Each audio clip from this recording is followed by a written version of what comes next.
அண்ணாமலையை ரீப்ளேஸ் பண்ணக்கூடிய அளவுக்கு நயினா நாகேந்திரன் அவ்வளவு வீரியமா செயல்படுவாராங்க ஒரு கேள்வி எல்லார் மத்தியிலையும் இருக்கு. நயினா நாகேந்திரன் எப்படி சார் செயல்படணும்னு நீங்க நினைக்கிறீங்க? அண்ணாமலை அவர்கள் இடத்தை நிரப்ப இன்னொருவரால் முடியும் என்று நான் நினைக்கவில்லை. அண்ணாமலை அவர்களுக்கு அண்ணாமலை அளவுக்கு வேகமாகவும் துணிச்சலாகவும் பேசக்கூடியவர் என்று சொன்னால் திரு எச் ராஜாவை சொல்லலாம். ஓகே. ஆனால் அண்ணாமலை பல்வேறு சோர்ஸ்கள் மூலமாக ஒரு அரசாங்கத்தை உலுக்குகிற வகையில் கேள்விகளை எழுப்புவராக இருந்தார். ஆமா. ஆகவே அண்ணாமலை இளைஞர்களை ஈர்க்கக்கூடிய தலைவராக இருந்தார். எச் ராஜா வீரியத்துடன் பேசக்கூடியவர், ஆனால் செயல்பட முடியுமா என்பது கேள்விக்குறி. வேகமாக செயல்பட முடியுமா, இவரளவுக்கு பயணம் செய்ய முடியுமா, இவரளவுக்கு காலையில ஒரு ஊர்ல இருக்கார், மத்தியானம் ஒரு ஊர்ல இருக்கார், நைட்டு ஒரு ஊர்ல இருக்கார் அளவுக்கு கட்சி பணியாற்றினார். ஆகவே அதெல்லாம் ஒப்பிட முடியாத அளவுக்கு, பிறரோடு ஒப்பிட முடியாத அளவுக்கு செயல்பட்டவர் அண்ணாமலை.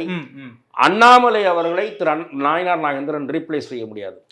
இவர் ஒரு மேஜர் கம்யூனிட்டி, அவர் ஒரு மேஜர் கம்யூனிட்டி என்று வேண்டுமானால் சொல்லலாம்.